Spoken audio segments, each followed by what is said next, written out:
Okay.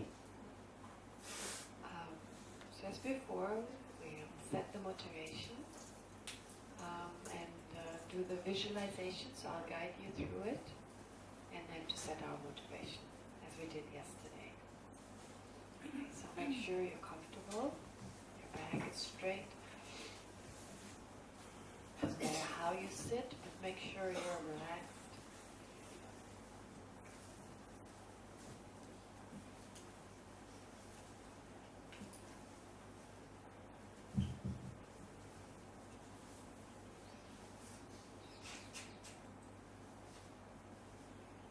Start the meditation by watching the breath.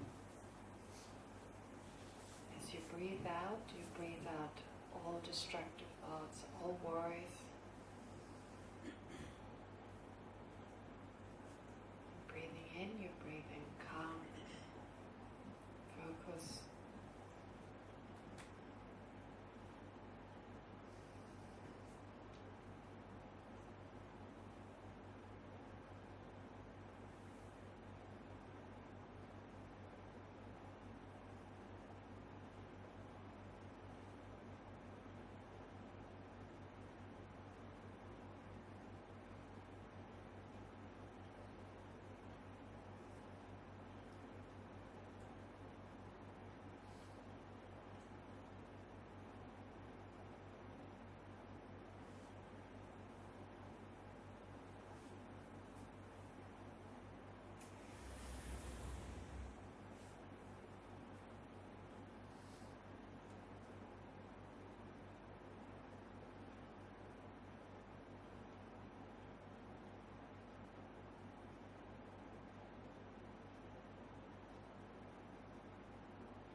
Now in the space in front of you, visualize the embodiment of love and compassion, manifesting in the form of the Buddha.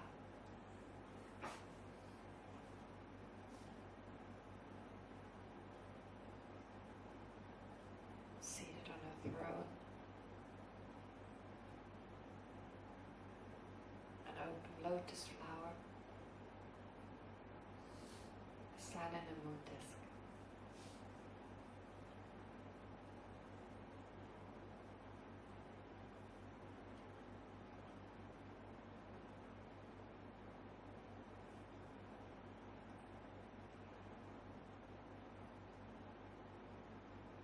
His right hand in the gesture of touching the earth.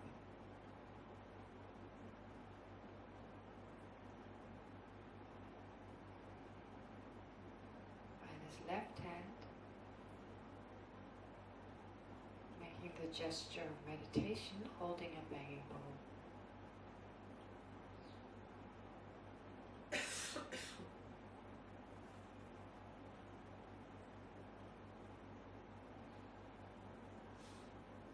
Think that his body is very radiant.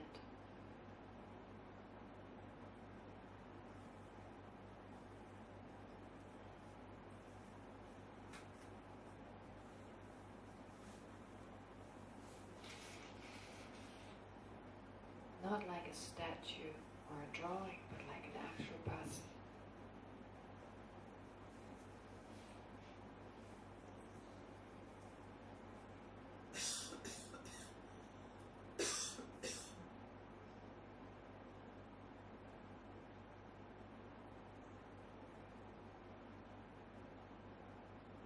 And to the right of the Buddha, there are the method lineage lamas.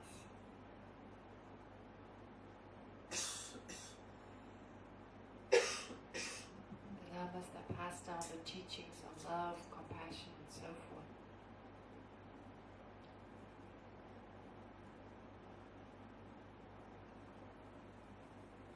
Maitreya, Asanga, Vasubandhu, and so forth.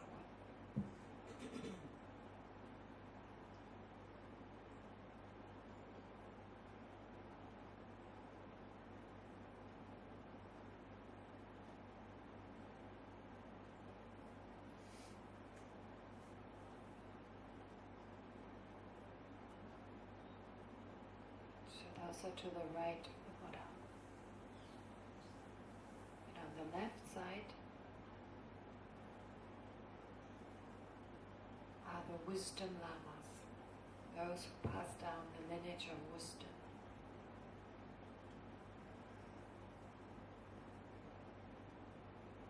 Manjushri, Nagarjuna, Ayadeva, and so forth.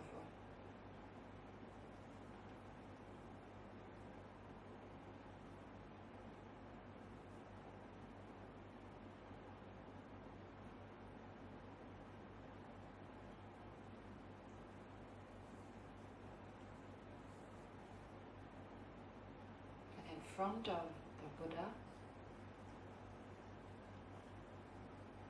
is your main teacher, your main Lama.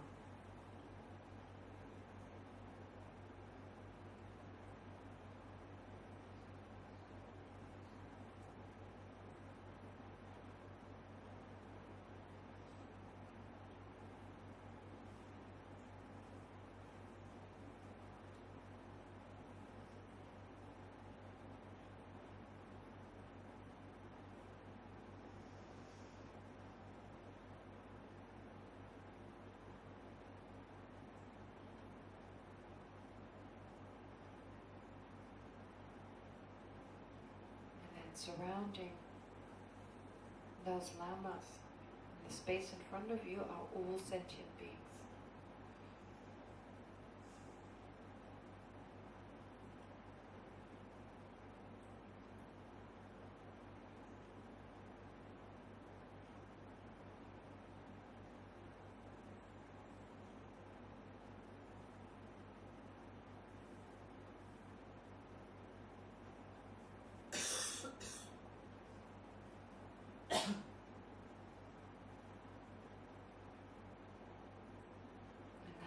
Presence of all these beings, let's set our motivation.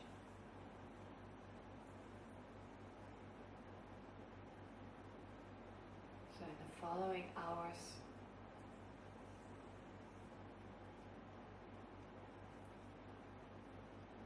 I will try to do my best to listen carefully, analyze what I heard, relate it back to my own life.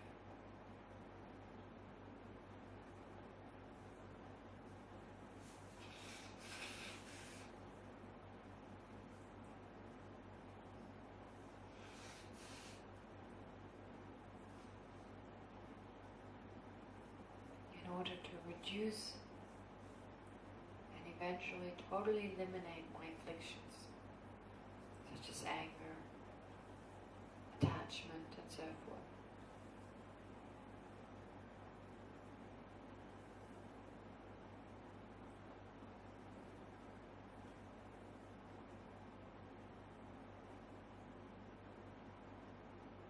And in order to one day become fully enlightened,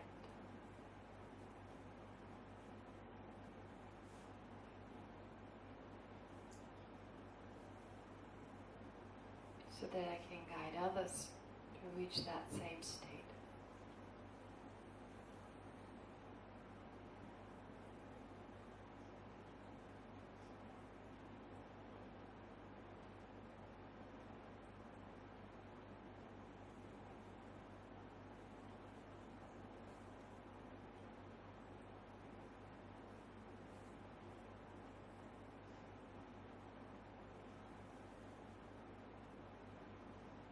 Try to really feel this from the depth of your heart.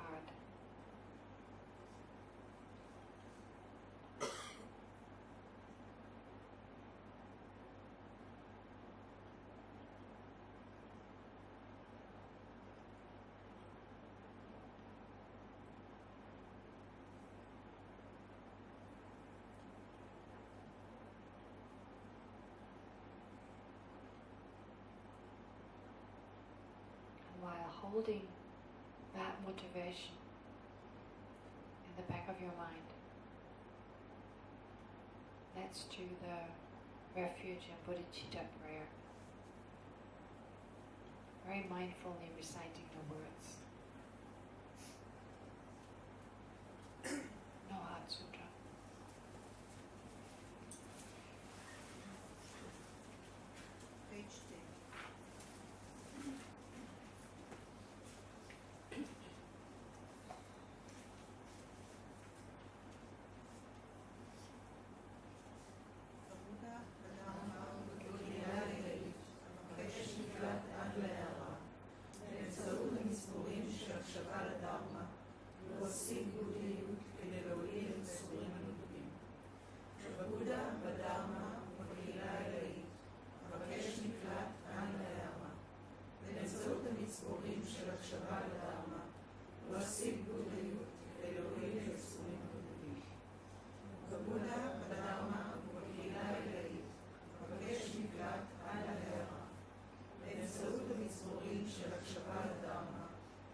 ויפתחו כל בעלי התודעה לאושר ובגורמי האושר.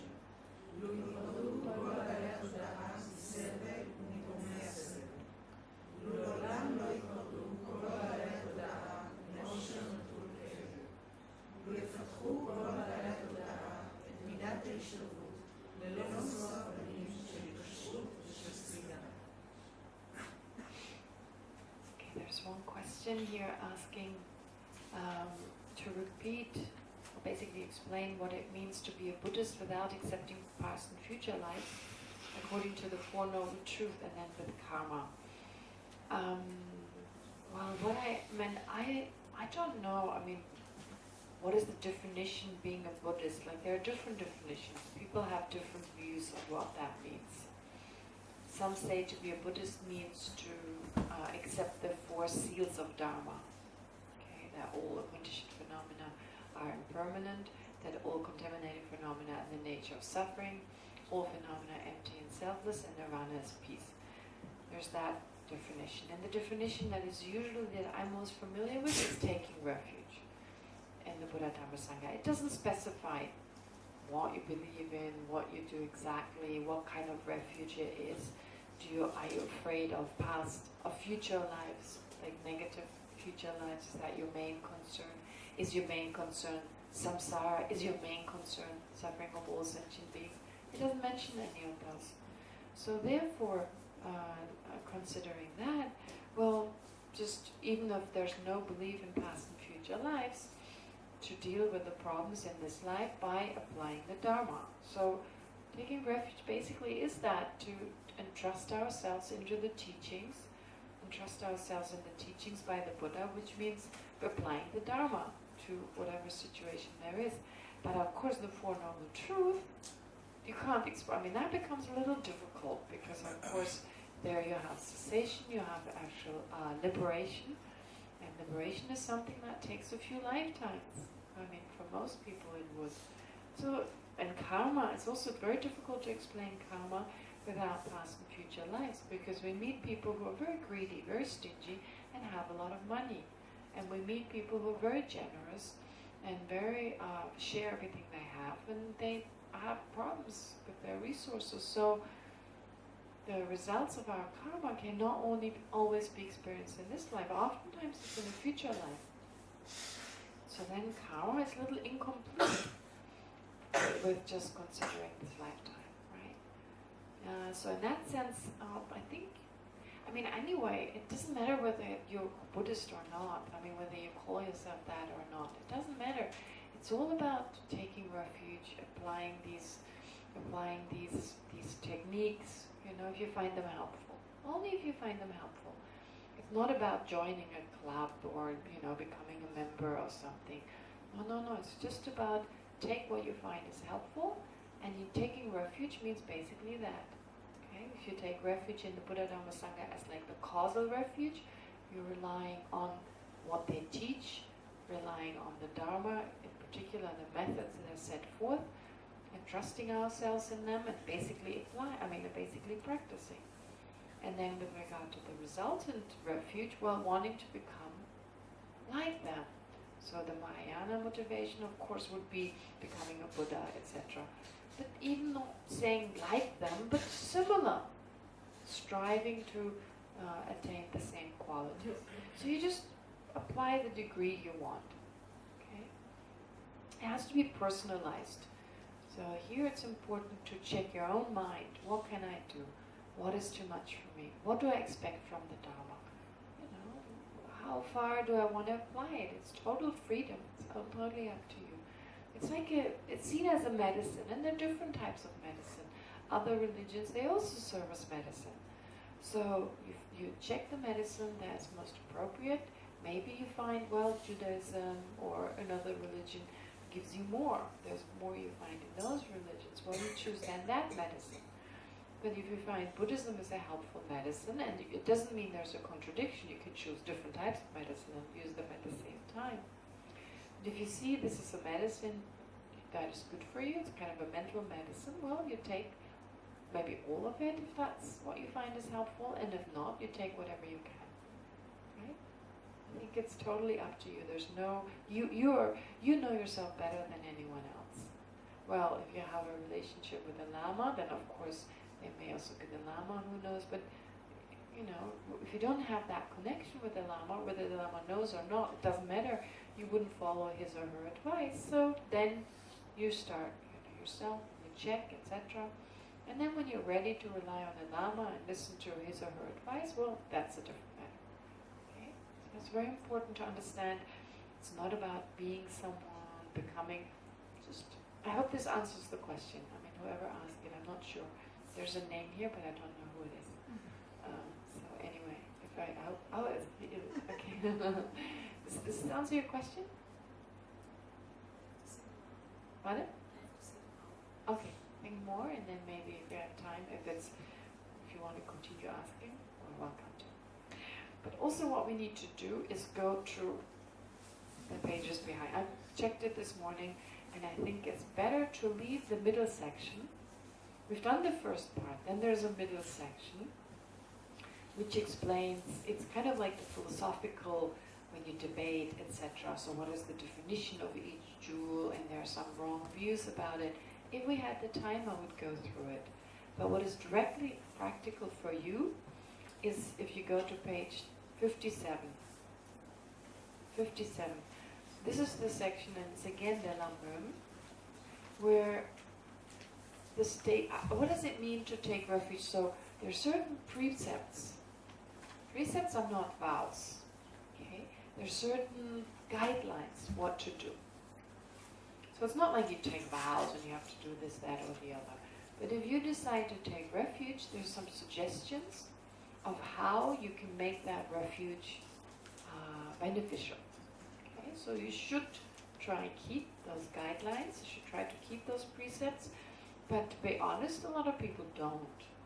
I mean, the Tibetans, a lot of, when you read through it, I mean, the Tibetans say they're Buddhist. Most of Tibetans. Now, there's some Muslims. There's some Muslim Tibetans. Tibetans who are Muslims. But most of them are Buddhist.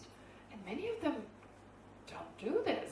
I mean, if you go through the precepts, and we will go through them, and they still call themselves Buddhists. It's like one of them studied the Dharma. Many of them have never studied the Dharma. They don't know what the Dharma is all about. They've been taught by their parents, be kind, your actions have consequences. So they know very little about Dharma.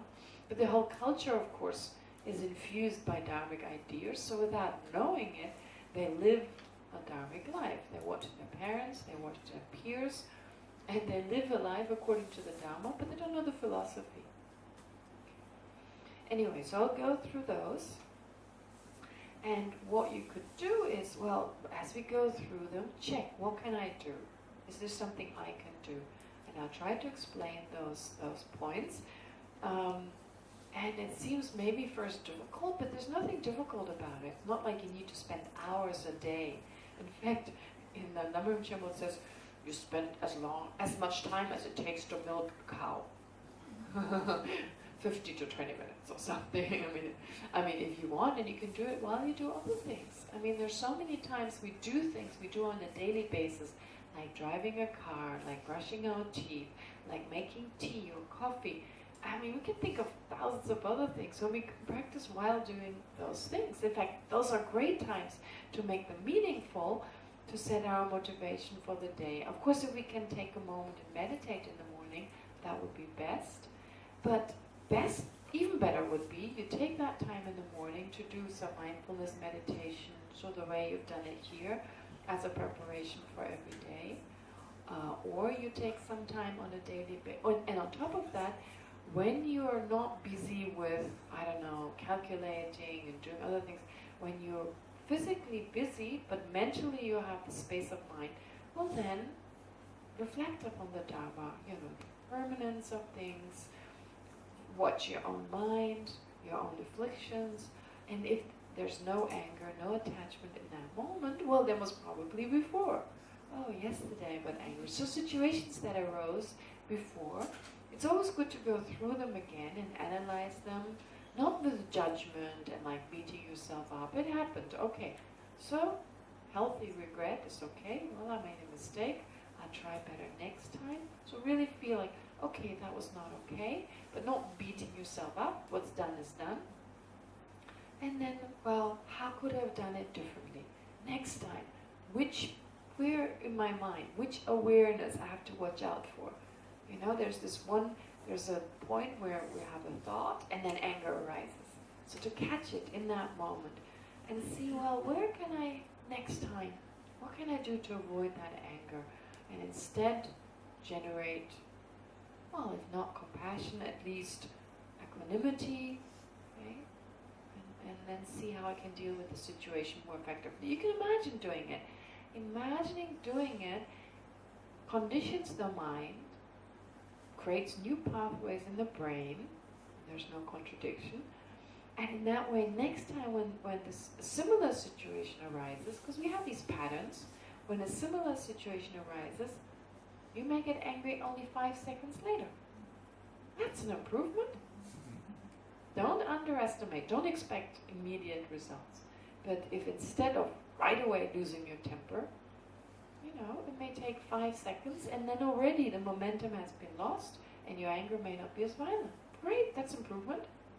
And then you go, oh, I can do that a little further. I can do 10 seconds. I can do a minute. I can totally avoid the anger. And so step by step, very gently, the way you would exercise, right? I mean, you swim very fast. Okay, it took me 5 minutes to do da-da-da-da. Next time it takes me 4 minutes and 59 seconds. Oh, it's an improvement, 1 second. Kind of similar, gently. Okay, but let's hear these precepts and see whether this is something that makes sense to you, something you want to do anyway without taking refuge, or taking refuge without doing this. And of course, the best would be, and I explain why, doing it together. Okay. So, Lamrim Chenmo explains precepts by way of 2 subtopics. So one is according to Asanga. So Asanga was a disciple of Maitreya. He lived around 900 years after the passing of the Buddha. And in this Compendium of Determinations, this particular text, it has been mentioned before in this handout, he prescribes how to take refuge. He gives specific instructions. So this is according to scriptural instructions, and then you have the oral tradition, where it's not been written down, but orally passed down. So that's the second part. So how the precepts appear in the Sangha's Compendium of Determination. So Sangha explains the precepts by way of 2 subdivisions. Okay, so the first subdivision has again 4 divisions, and the second subdivision also has 4. All right. So it tells you 8 things we should do. Rely on excellent persons. Here it tells us, once we've taken refuge, we should look for a fully qualified spiritual teacher. Now here I'm not saying someone like me, we're just friends, we're Dharma friends, okay? We're just discussing things. But you should really look for a fully qualified, oh, this is on page 58, sorry. Page 58. Yeah. 57. Got it? Oh, 57, and now on page 58, yeah. Yeah, so 58, the first set of the subdivisions. So to rely on an excellent person, so to find a spiritual teacher, someone who is known to have high realizations, right? So His Holiness the Dalai Lama is a good bet, His Holiness the Karmapa, Geshe Kelsang Wangmo Refuge, His Holiness Sakya Tenzin Rinpoche. So there are all these great lamas. But it can be one of them, it can be more than one person. There's no problem that you have more than one spiritual teacher. It could be Ling Rinpoche, who's coming, who's just as fully qualified.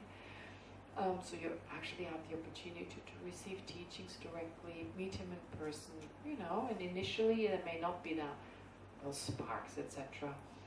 But still, over time you may develop a relationship. You just have to see and let it ripen. Other people like Geshe Damdö, Geshe Gyatsola, Gengatsola, you know, those are all spiritual teachers. They're not regarded as high lamas, you know, but you have your own personal connection with someone, and so according to that connection, how you emotionally feel, and like I said, it doesn't have to just be one person, it could be more than one person. And you try to rely on them like you would rely on a Buddha, but it doesn't mean you have to see them as a Buddha. That's not There are practices like that, but they're very advanced. But you rely on them like the way you would, be respectful when you're in their presence, because they're kind of representatives of the Buddha. Okay, so in that way, and there's nothing wrong with being respectful anyway, so we can do that. And respectful again doesn't mean you have to kiss the floor they're walking on. I mean, just according to your own cultural preference. I mean, in Japan they bow down very, very lowly. And then in Tibetans do that too. I mean, it's not your culture, you don't need to do that. But to show respect, I mean, it's still obvious if someone is respectful, you can tell. And it's not that hard. So seeing them as a representation of, so this is with respect to Buddha, how to relate to, how to take refuge in the Buddha, taking those spiritual teachers as their representatives. Okay. And then listening to the excellent teaching, so which means to learn the Dharma, right? So listen to teachings. I mean, when you drive somewhere, for instance, right? You make a recording of teachings that you can find online, so many teachings. By His Holiness the Dalai Lama, by other great masters. You just have to check out. Many of them have websites. So you take the recording, you download it, you put it on an MP3 player, whatever, and you listen to it while you're driving. You're actually listening to the Dharma, and you're stuck in a Tel Aviv traffic jam, right? And you're making your whole drive, it is usually frustrating, and I don't know what, you make this a Dharma practice. Oh, I'm lucky, I had an hour drive today. I listened to the entire teachings of da-da-da. So I think that's a good way, when there are times when you can listen to something without being able to still do what you're doing, you make that entire ride a Dharma practice. Okay? So you could listen to those teachings. I do that all the time. When I clean my room, when I do other things, I take a teaching. I mean, sometimes I listen to the news, and oftentimes I take a teaching and listen to it many times, because every time I get something else. So I don't need I sometimes listen to it once, and other teachings more than once. As long as the Dalai Lama's teachings, they're easily available nowadays. So many different things you can do. And so if you listen to it while you're there you can still lead your life. You can still cook, cook for your children, for your husband, clean the house, do whatever you need to do, and practice Dharma, listening to the Dharma. Okay? You don't have to be in a monastery to do that. And this is the good thing about the 21st century. We didn't have that a few years ago. A few decades ago, that was not an option. Okay. And listen to the excellent teachings means also to read books, receive teachings from someone else, maybe do retreats like this. So that would be as part of taking refuge in the Dharma.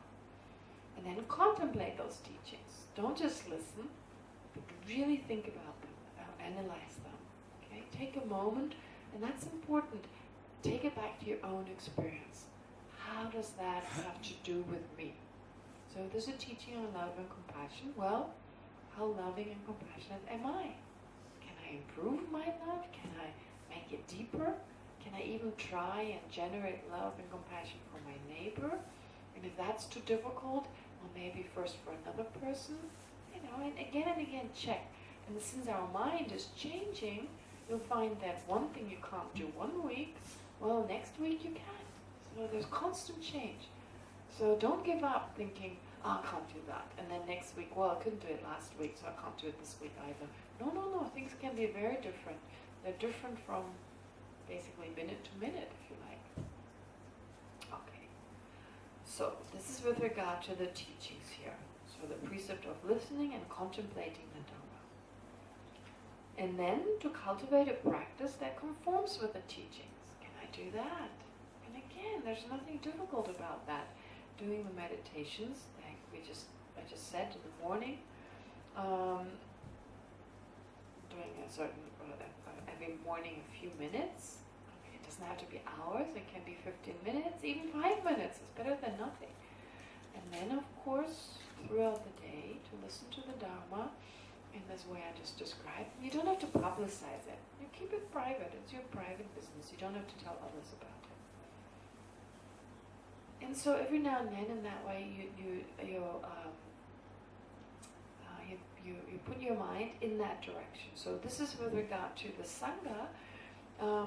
in the sense that now you're like a sangha, like a person from the sangha. You're trying to practice in that way, the same way as the sangha is trying to practice. And of course, try and meet your sangha, as in like maybe join a study group where with other people you study, not just on your own, and you exchange, you learn from one another. And that's so beautiful because sometimes people come up with amazing ideas. Right? Like I said yesterday, it doesn't always have to be the teacher or the teachers who come up with good ideas. I mean, sometimes we have these ingenious ideas. We share with someone else, and then the other person feels, oh, I can do that, I want to do that. All right. So we should associate with any serious Dharma practitioner and seek their advice and rejoice in their practice. Very important. So we're used to being competitive. This is the 21st century, where competitiveness and envy are often kind of fostered by that competitiveness. So let's be aware of this. This is why the economies are doing well. Many economies do well because people are so competitive. But competitiveness can be positive. Oh, this person is working really hard. I could work harder. That's a healthy kind of competitiveness. I mean, okay, it's not just because they're doing it and so you're doing it. No, you understand why it makes sense to do it. You see they're working hard. There's not much of a difference between you and that person, so I can work harder. I can do a little bit more. Okay, and that way we're inspired by the action. But we should rejoice. If they're better at something, to just rejoice. Oh, they're better at their studies, they're better at their... Oh, that's wonderful. That's wonderful, and we just rejoice in it. So this is the first set of subdivisions with regard to the 3 jewels. I don't think any of that is impossible. And then the next one is, do not let your senses be distracted. Okay? Well, I mean, that's difficult, of course. I mean, with TV and radio, etc. And even before those, it was probably, if you were in Tibet, and you'd be like taking a horse through the landscape, it was difficult to not pay attention to the sky and the mountains, etc. So our senses are distracted, but we could try for them to be less distracted. Maybe not surf the internet for hours on end, because that's very distracting, right? And watch TV, for hours. I mean, sometimes we need to rest, and we feel like, I just need to, maybe watch some TV, watch the news. Okay, so there's a sense distraction there. But then no, when it's just, I need to relax, and now I'm just making an excuse, I'm just being lazy. So to find your own balanced state, don't overdo it. Don't stretch the mind too much, because if you stretch it too much and you're too exhausted, at some point you don't want to do it anymore, and it's very hard to get to do it. Again, just think of exercising. There's a certain measure of exercise. You won't try not to do too much, because next time the thought of going running or jogging or whatever, it's like, whoa, no way, and you stop doing it. So to find that balance. But of course, there's certain sense distractions that can lead to anger, like certain movies. There are movies like where people kill each other, and there's a lot of violence, and like watching those, it may just bring forth, like, beat him up, kill him, and it's like, even though you're not killing someone, but you're making a habit from, oh yeah, get that person, like that kind of, you feel good about someone being tortured or whatever, even though it's a movie. But, like I said, our brain doesn't know, it's just doing these things. So the brain doesn't know it's real or not. It's acting it out, basically. Our mind is just having these thoughts. Okay? So it's better to avoid those. Yeah, so even in movies, we can get angry. We know it's not real. Or video games. You don't look like anyone who's doing lots of video games, but, I mean, these can be pretty violent, Killing, kill. I know when I see my nieces and nephews, sometimes like, whoa.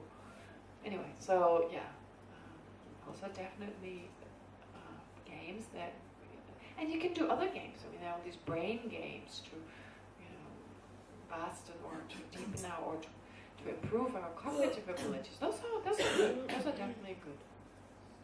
Okay. Take up the precepts correctly. Well, if you have taken any vow, so you have what's called the Pratimoksha vow, the Bodhisattva vow, and the Tantric vow. Okay? So the Pratimoksha vows, you can have lay people's vows. So if you've taken any of the vows, you could take just one. So you have no killing, no stealing, no sexual misconduct, no lying, and no intoxicants. So you can take all of them, you can take some of them, you can take just one. You know, there are different, and we come to this. There are 3 types of lay person, like a lay person practitioner. And so the 3 are the one who takes all, the one who takes some, and the one who takes one. Right? 3 types. And for this you may have to go to India, and maybe when Rinpoche is here, it could be arranged that, well, first of all, there could be a refuge ceremony that Rinpoche gives refuge, and if people are interested, for some to take the vow. And it only needs one ceremony, and you choose the one you want to take. It's totally up to you. If you decide, okay, I'll take only one, so another person at that moment may decide to take 5. It's totally up to you in that moment. It's just what you're determined to do in that moment. Okay, if you're interested in taking a lay vow, because it's said to be very virtuous. If you make that promise, it holds some extra force and it's more virtuous if you take a vow. I mean, even though you're not killing in both cases, but taking a vow makes it more powerful and more virtuous. And if you feel like taking a vow, because you take it for your entire life, with regard to the pratimoksha vow, and then of course the bodhisattva vow, the tantric vow. I mean, if you're already ready to take those, you already know about them, so I don't need to say much about them. But anyway, there are these categories of vows, with the pratimoksha vow being the basis. And if you have those, you can take the bodhisattva vow, and if you have those, you can take the tantric vows. Okay? But if you feel like vows are too much, you know, it's for your entire life, to make that commitment, that is difficult, okay, that's very good to recognize that. And then instead you could take the Mahayana precepts, like the one-day vows, basically, where you take what are called precepts, the 8 precepts. They're like 8 vows. In this case, they're actually like vows. So for the entire day, you take those precepts, Mahayana precepts, where for one day you keep 8 precepts, and only for the day, and then at the next day the vow is gone, and if you don't keep it, it doesn't matter. So that would be something to maybe see, can I do this at least for a day? And something else that's very powerful is you just make a personal pledge. That's also said to be very powerful. If you say, let's say you don't want to give up intoxicants, okay? Well, you could say, at nighttime, I'm not going to drink. I mean, when you sleep. It sounds bizarre. Of course, you're sleeping at that time, but it's still making that promise. On top of it, then it has a special kind of force. And you're not taking a vow in front of a person, as in like taking a vow as such, but you make a promise, a pledge. It's also beautiful. Yes, If you take the vow for not killing, what about food? Like veganism? No, vegetarian must be. No, you don't have to be vegetarian, because, I mean, we don't kill our... If you live somewhere where you go and hunt for your food, well, you'd have a problem. You're vegetarian? I'm vegetarian, yes. But some of the monks and nuns are not? No, some of the monks and nuns are not, yeah. And it's very encouraged. They should be vegetarian, but you should be aware that many of the monks and nuns in Tibet, traditionally, there were no vegetables, there were no fruits. So the food they had was what's called tsamba, like barley flour, and meat. So that was their only source of protein. It was so high up, it was so cold, that they had to eat meat. I thought the Buddhists don't eat meat at all. Well, nowadays, a lot of Buddhists, because we have now access to very healthy food, but just depending on where you live, I mean, like in Dharamsala, for instance, when they come from Tibet, from the high altitude, actually, in certain places, meat keeps you warm, right? It keeps you healthy and strong and warm. And if you have other alternatives, of course, you use them, but if you don't, what are you going to eat? Like traditionally, the nomads, when they lived in those high altitudes, all they had, their only source of protein was meat. So what are you going to, and so they did eat meat, and this was a problem. This was the disadvantage of living in Tibet. Indians didn't have that problem. So in India, many people are vegetarian. I mean, not just Buddhist, also non-Buddhist. The Dalai Lama is vegetarian? Well, he was, for many years he was, and then he got sick, and his doctors told him to eat a little bit of meat.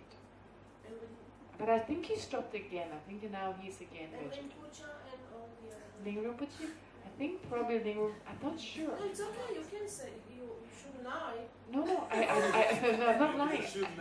No, it's okay, it's okay. I'm no, I don't know. This is the truth. I have met him. In 2 months we will ask him. Yeah, you will ask him. We will ask him. Welikath. Maybe you can ask. No, it's fair enough to ask. It's fair enough. But you know, I tell you something. The Buddha himself, he said something about vegetarianism, especially for monks and nuns. Because traditionally monks and nuns went to go on alms round. They would go begging for their food, right? So they would give spiritual teachings to others, but they received their food through others, through the community. And they would go around. So what about the not killing? It's very important. Yes, I agree. But, just 1 second, so I'll explain you what happened then. So you would go around and ask for food. And the Buddha was very clear. Do not say, I'm going to eat this, I'm not going to eat that. Because it was important for the lay people to make offerings to monks and nuns. If someone had only to offer meat, what were you going to do? No, I'm not going to take your food. I'll take your food. So not to choose, to accept whatever is being given, right? But of course, if you can avoid it, it's always recommended. So there's sutras where the Buddha is very clear about try to be a vegetarian. So I think we have to always look at the circumstances. I totally agree. And there's a huge movement now. A lot of Tibetans take pledges at the schools. You know, the school kids make a vow, I'll be vegetarian for a year, for 2 years. But you see, it's like living in Israel. You have all this amazing food available. In India, it's a little different. I mean, only nowadays you have all the vegetables available. But for many years before, trucks moving stuff back and forth, and depending on how high you lived in some of the Himalayan regions, I mean, what were you going to eat if you didn't have all these So this is definitely something we need to consider. We're lucky in the 21st century we have alternatives. Okay? So I agree with you. You're totally right. Yes. I just want to say that I think thinking that eating vegetarian and even vegan food does not harm animals is a misconception, because many animals die. I mean, we nowadays we think of only of cows and chickens, but there are many other animals that die, and there is a lot of use of pesticide when you grow lentils or whatever. So it doesn't matter. It's gonna be filled with suffering. Yes. Anyway, I'm not saying eat flesh. No.